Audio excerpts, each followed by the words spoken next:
This is Dan Bolen, and I want to welcome all of you to my podcast, The Courage to Be Courageous. I am your host. This is a place where we can hear stories from all over the United States of people who have faced their fear and done it by courage. And so they've been able to become their authentic self. I really appreciate some of the comments that you've made on my podcast. I want to encourage our listeners to continue to make more comments on our podcast. In the future, we'd like to supply podcasts of what you're interested in. So if any of you have some thoughts or ideas of what you would like us to do a podcast on, just contact me at my email, which is danbolen@cox.net. And you'll find that on my website as well. One of the things, too, that we've done in the past and will continue to do in the future is interview organizations that are really doing an incredible job. For example, the Trevor Project, which is a great organization for those young students and young kids, young teenagers that are contemplating suicide. Some incredible stories on these individuals, too. And the Trevor Project is done with Von Frisbee. I did that about 2-3 weeks ago. Be sure to check out that podcast. Also, we did Outright International with Katie Holchrist. Fascinating and powerful story. We did that about 4 or 5 weeks ago, but it gives you some insight as to what you can do individually to help individuals be able to be their authentic self, even though it's difficult for them. One of the statistics that was brought out by the Trevor Project was that if they have just one supportive adult who supports them, they are 40% less likely to commit suicide. That's a powerful comment. So I want to encourage all of you as well to listen to those podcasts. We'll also, in the next few weeks, be doing a podcast with an organization called Sage International. And their motto is, "We refuse to be invisible." And it supports gay rights for the LGBTQ community for elderly people. And that'll be a very powerful podcast as well. Those are the 3 organizations that I support financially. And I want to encourage all of you to check those out. Okay, well, we're looking forward to our podcast today. We have a very interesting and fascinating story. I have as my guest host, Greg Harvey. And Hello. Greg Harvey is also one of the front runners of Phoenix. We were able to meet him there. I think he's the vice president this year. He's going to talk a little bit about his life. And then he's going to talk about the community that the front runners and front walkers do internationally. And I think you will find his story very fascinating, very powerful, and even quite dynamic. So, Craig, welcome. Welcome. It's nice having you. Good afternoon. Thank you. Good afternoon to you as well. By the way, you look really good.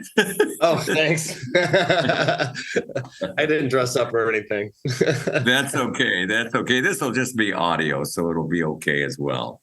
Well, we're going to have Greg talk a little bit about his story, how he knew that he was gay when he came out, and a little about his family. So, Greg, I'll let you go ahead. It's Greg, by the way, and I'm going to be really hard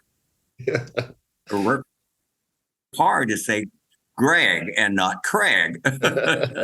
So, Greg, tell us a little bit about when you realized that you were different or attracted to men and how that worked out in the beginning of your life. Well, I believe it really happened, I guess, during that time of when you hit puberty. And of course, you're going through hormones and you're going through sexual attraction, and just realized that the people I were attracted to were other guys and not women. So I never really came out. I just was always that way. I just always felt like that was who I was attracted to. And Mm-hmm. And so it was really when you came into puberty which would be probably what, 14 years old in that Yeah, I area? think probably, yeah, around 12, 13, 14, Uh-huh. junior high-ish, especially, when everybody starts, those hormones start going, you're starting to date and wanting to date. And the people I was attracted to were, the guys, not the girls. And so, it was a little confusing at first, especially at the time I was growing up. It wasn't talked about a lot. It was made fun of, and it was, it was a scary thing to be gay. So, but I kind of knew what it was. And I just think over the years, it just became more and more clear that that's exactly who I was attracted to, and nothing else. So, Was there any time at that point where you felt shame about who you were? Was shame involved at all? no, not really. I never ever really did. I figured it was just something. It's just the way I felt, and I never felt that was wrong. I knew it was different. But yeah, no, not, no, there was really no shame to it. It was just a matter of I don't know how to say it, but yeah, I just did not feel shame about it. I just knew it was different. I just knew that this is what I wanted. And so, I kind of bided my time until I knew I would be older and be able to actually act on it. Right. So, I understand. Huh? Now, you came out to your mom and your dad. I Yeah. think you mentioned you came out to your mom first. What was her response?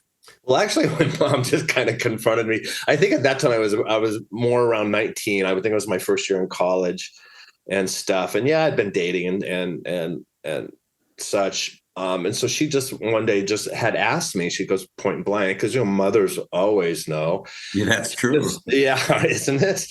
And she just came out and said, I want to ask you a very serious question. My mom's really never really that serious. And she goes, I just want to know if you are gay or not. And she goes, she really didn't have a problem with it.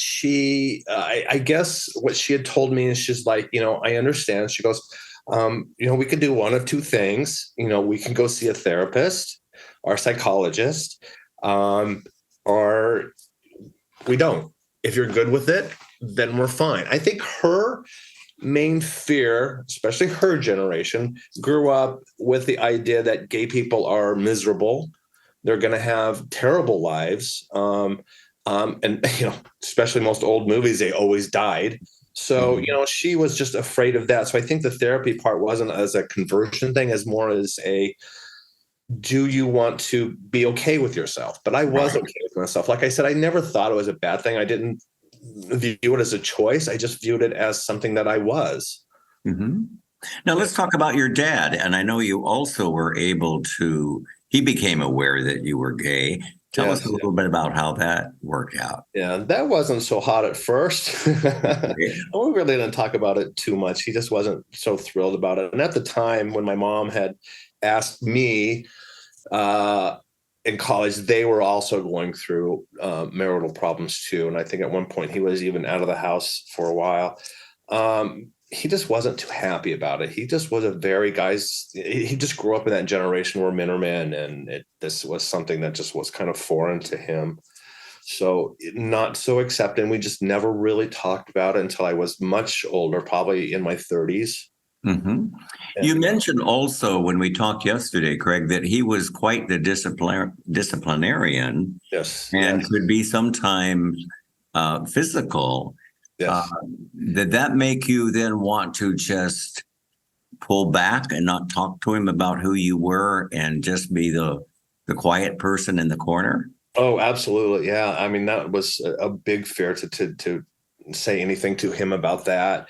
And yeah, it really did. It just made me shy away from him. It made me not want to interact with him, blend in the background, try not to make waves. As the Japanese say, the nail that sticks up is one that gets hit. Oh, wow. That's a powerful comment. Right. Mm-hmm. So I guess I stuck out real big and I got hit hard, but I did come back. Yeah, I did too. I did. It took a while, but yeah, I mean, that's what shaped my younger years. So it was just, again, another thing that it was just part of me. I kind of came to terms with it. And I think your dad did, as you said yesterday, did a 180-degree change. Yes. Yeah. Why was that? I think it was around the time my younger sister, she's about 4 years older than me, she had her first kid. So it was the very first grandkid. And it just was almost like night and day. I don't know what happened there, what his thought process happened in his head, but he just changed. It became a very loving man. He became a very giving man, and all that just kind of changed. It was kind of odd, and it's still kind of even to this day, 30, 40 years later, it's still kind of uncomfortable because we remember what he was like. And of course, yeah. But now he would give you the shirt off his back. He would give you anything. I mean, he really changed a lot. And it was kind of weird. And I understand. Do you think at that time he was also accepting you more of your authentic self at that time? Yes, Even though he may not have used those words. Right. Yes. I think I think when he started to change like that, and I don't know if it was a midlife thing, realizing, these kids, especially now that they're all leaving and going away and having their own kids, they might not be around if I'm still going to be such a jerk. So that's true. Maybe that's a lot of his impetus to change the way he was.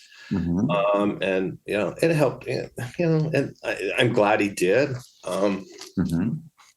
Well, I appreciate the courage you had of being able to own up with your mom and to also be able to deal with your dad, even though it sounds like he made some changes. I think what's fascinating, and Greg and I were talking about that, his parents have been together. They've been together almost 60 years. That's almost 60 years. Yes. Yeah. She probably saw some changes in him too. Oh yeah, absolutely. Right. Yeah. Yeah. It like I said, it blows us all away. We're all happy for it. It's been a number of years now. So we're all just really he really has turned out to be a wonderful, wonderful man. Excellent. Well, that's a powerful story. Now, you actually, I know, had an older brother. We're going to talk about him in a minute, but you had two younger sisters. You had a sister named Annie. Yes. And unfortunately, she passed away due to alcoholism. Yes, just a few months ago, yes. Yeah. And I think she died, you said, at 54 years old. Yes. Yeah, my condolences go out with you on that. That's hard to deal with. Thank you. And let's talk about your older brother. We're going to talk about him. He was a little bit more difficult when it came to accepting you. Tell us a little bit about that issue. Yes. Well, he always went. It's a Christian, so he became, and it always has been, very staunch Christian. Which was fine. We got along quite well, to him. And like most Christians, it's, we hate the sin. How is it? Hate the sin, but love the sinner. Right. Yeah. So he was always that way. It was only here in the last, probably from like 2016, that he became very staunch Christian, and this kind of stuff isn't in his book. And I don't think they no longer feel that you love the sinner and hate the sin. So we've been estranged for a while. We did make up around my sister's funeral, so it is getting better. Yeah. Sometimes it's a process, it's not an event, it's a process too. Right. Yes. And I understand that as well. Now let's talk about your sister, Stephanie. I know you're very close to her. Yes. I got to share this. Yeah, we do a lot together. Me and her. Yeah, we go on vacations a lot. She comes and stays with me a lot. Yeah, we've been very close. And Greg made a comment to me, and I have. You know what I'm going to say, don't you? Yeah, I do. You said, "My sister looks like me in drag." Yeah, she does. Yes, she does. That's actually a compliment. Yeah. So you were very close. So when you came out to her as being gay, what was her response? She had no problem whatsoever. I mean, none of them ever did. It was almost like it was a non-issue. I mean, it almost didn't even talk about it. I mean, it was what it was, you know? Mhm. And she's always been my biggest advocate. She's always been my one of my best friends. So Mhm. it wouldn't have been right for her to be that judgmental about it, you know. And I don't know. Does that make sense? Totally makes sense. Yeah. Yes. And I think that's important that we have someone of our family in our corner. I think that does make a difference. Yeah. It's more difficult if you don't have it, but it's easier if you have some support. And I appreciate that Stephanie was able to be supportive for you as well. Yeah. Annie was too.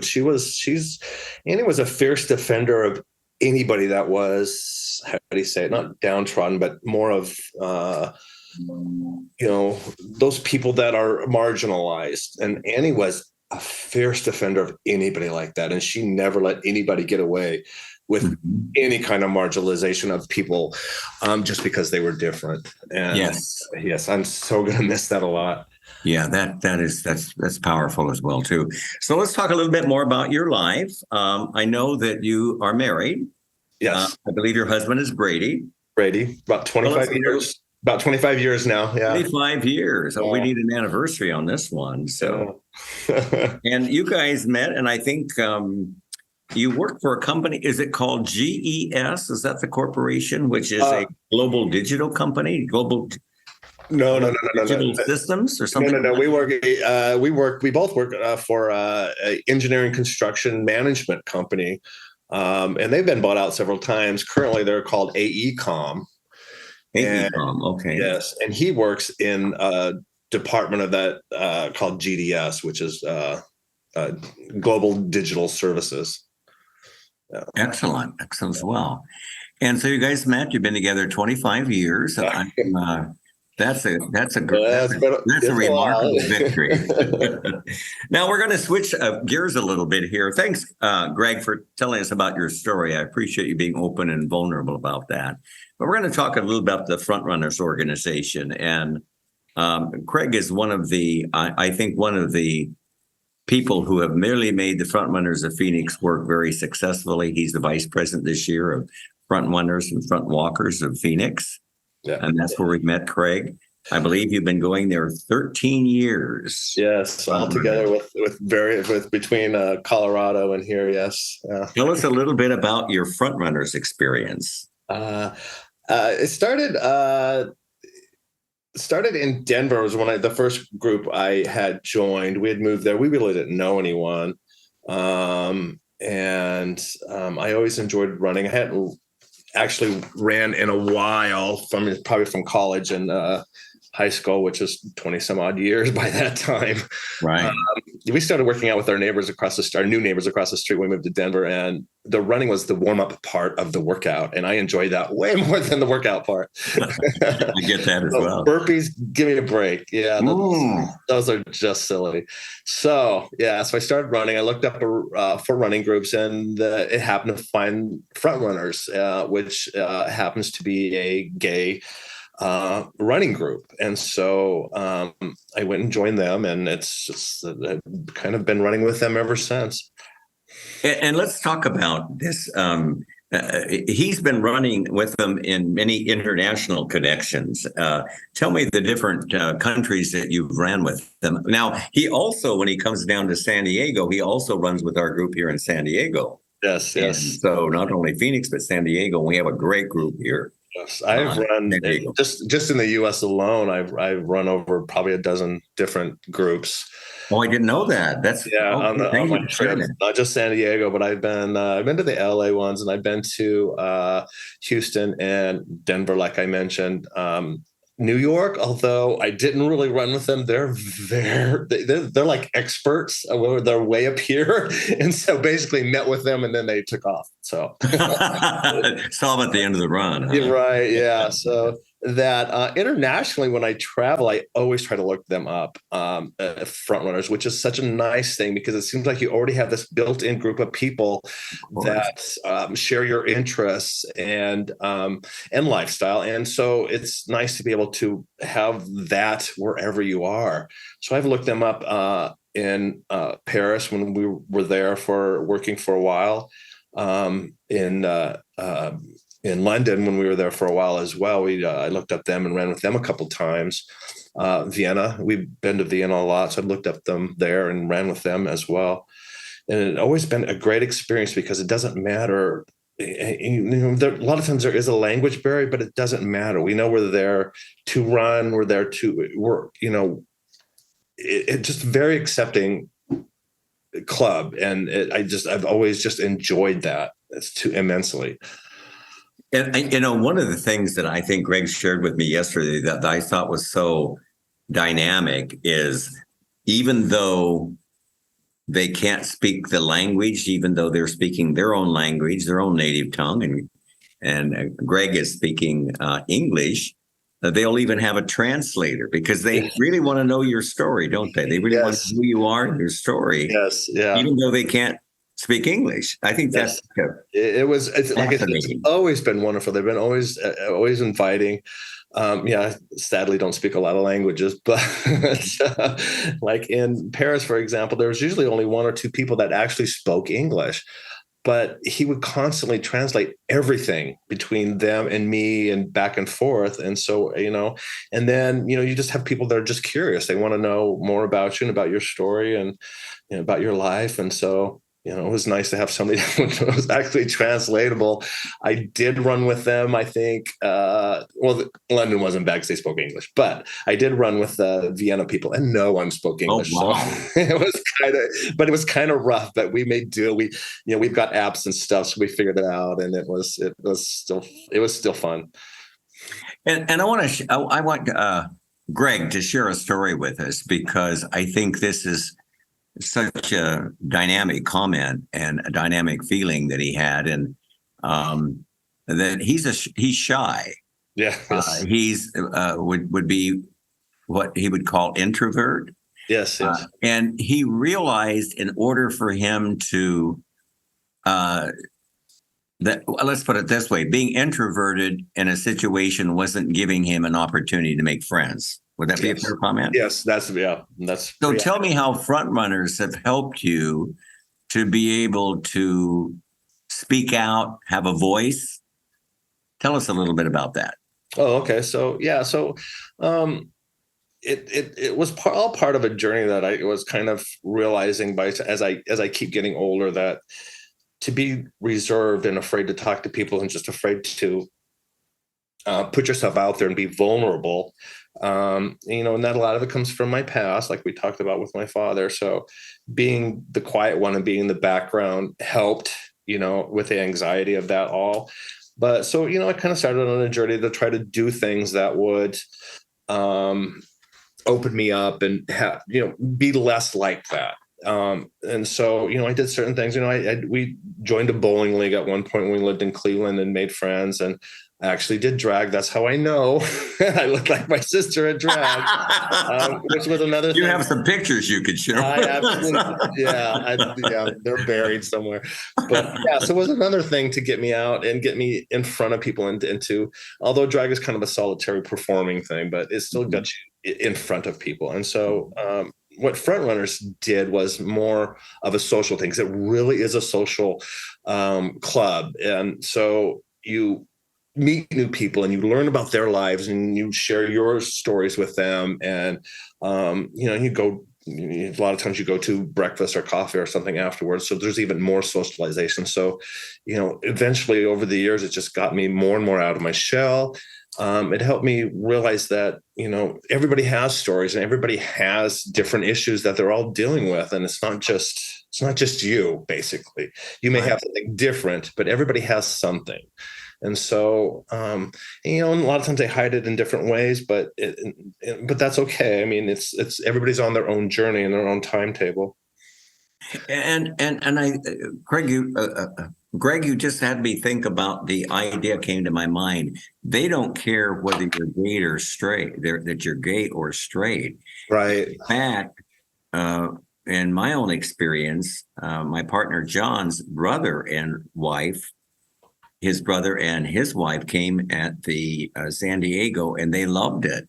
So a Yes. lot of straight guys come Yes. Yes. to be with the group because they know we're going to be inclusive. We know we're going to be accepting of them. Oh, And right. when I ask them, "Are you gay or straight?" They know the organization is for the LGBTQ community, but they're coming there to enjoy an experience and get us to know as people, not getting us to know what our sexual identity is. Right. A Exactly. very inclusive thing. Yeah. And I want our podcasters or people listening to the podcast to understand that if you are gay or you're straight or trans, you will be welcomed at the Frontrunners organization. Yes. It's kind of a neat thing. We all gather in a circle, and they welcome new people there. We all give our names, and it's a way to be able to feel comfortable in an environment that is, in my experience, totally non-judgmental. Yes. It's an absolutely powerful organization. Oh, yes, absolutely. I've enjoyed that immensely. I am most of the times, especially, in any of these front runner groups that I have, come to, if I'm vacationing and I come to, visit and run with them, they have never once asked off the bat, are you gay? Like it's a requirement to be in their club. Usually that comes later when we're socializing, one-on-one and stuff. They'll ask and make sure and stuff. But even here in Phoenix, we have a lot of straight people that have come to run with us, and they enjoyed a lot. As a matter of fact, our current president is a heterosexual female. So Kristen, yeah. So and we've actually lately gotten a lot of transgender and non-binary people come and run with us. And again, that's not the point. That's not the emphasis of our group. Our group is to be social and to, and be healthy and run and that kind of thing. Mm-hmm. That's powerful. And there's a lady that's a part of the San Diego group that is a heterosexual. And I asked her why she comes. She said, "I just like being with this group of people. These are the greatest group of people to be with." Yeah. That speaks very highly of the organization, very highly of those that are attending there. Yeah.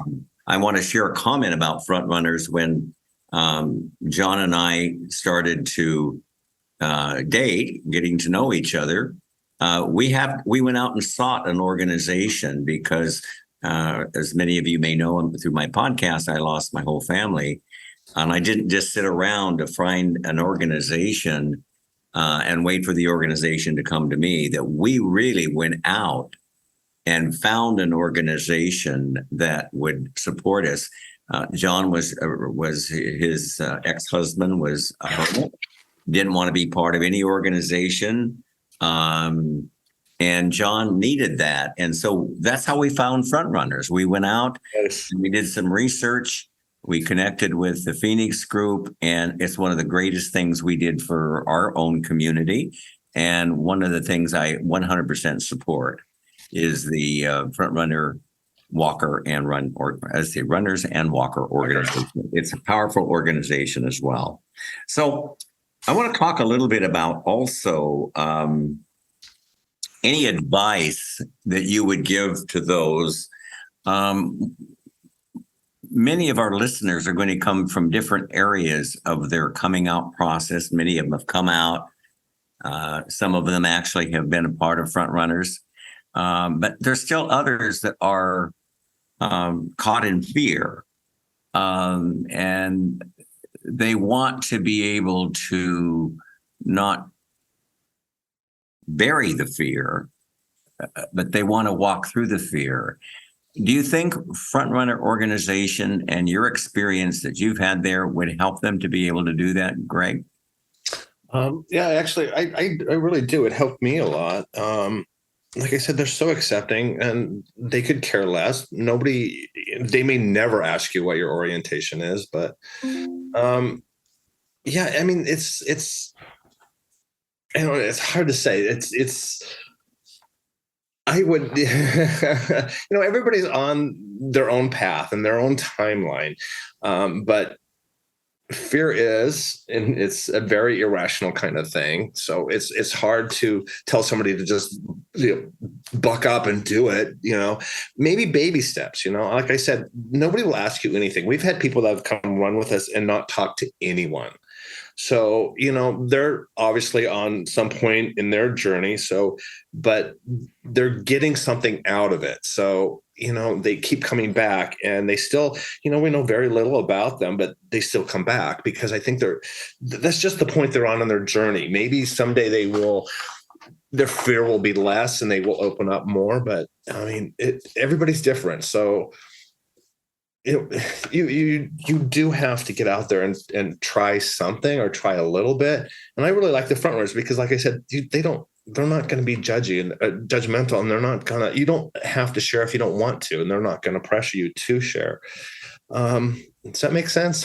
Totally makes sense. And I think another thing too, you made a comment yesterday, Greg, I think it's powerful. You said in order to expand yourself, you need to expand your mind. And I think that's a way that they can be able to do that. And I think what's really encouraging, we have a group that does walking, and some walk fast and some walk slow. Right. And most of us, when we're walking, we have incredible conversations with each other. Right. Oh, yeah. About what's going on in life. And I've seen those that have been very shy, and then after a few times, they open up. Yes. Because it is such a safe place to come and a safe place to go as well. Right. Yes. So, Craig, you've been so helpful in giving us so much good information about that. Thank you. I want to ask you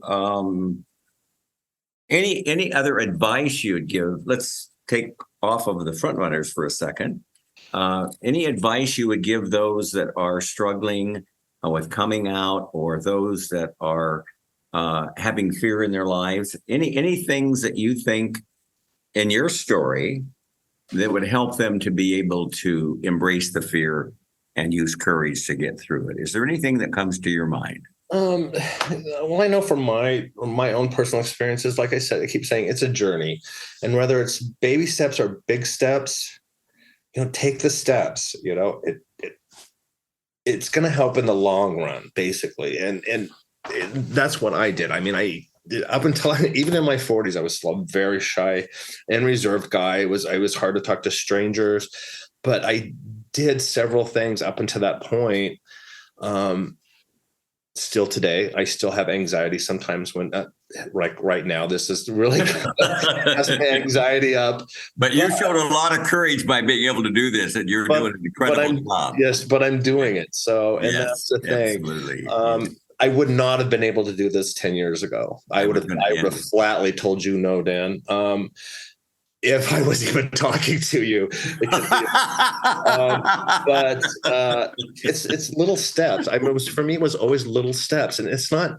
I know fear, like I said, fear is a big thing, but it doesn't have to be this ginormous step. Just take it easy. Take what you're comfortable with, and if that's the step you're going to be on for years, then that's the step you're on for years. It may be, like I said, you may be one of these people that show up to front runners for years on end and never talk, but you're doing it. So, it will get easier and easier. I would say it got easier and easier for me. That's a dynamic comment. And I think you're a good lesson of courage. Just by doing this program for us today. And I really want to thank you, Craig, for the work that you do for Front Runners. Congratulations on you and Brady's 25th anniversary coming up. Thank you. I'm hoping we're going to see you in San Diego soon. We just talked about that. Yeah, we just talked about that last night. Yeah, so we're looking forward to it. And thank you so much for having the courage to share your story, to share things about the Front Runner organization. Thank you so much, Greg. And we're looking forward to seeing you soon. Hey. And thank you so much for doing this podcast. It was powerful.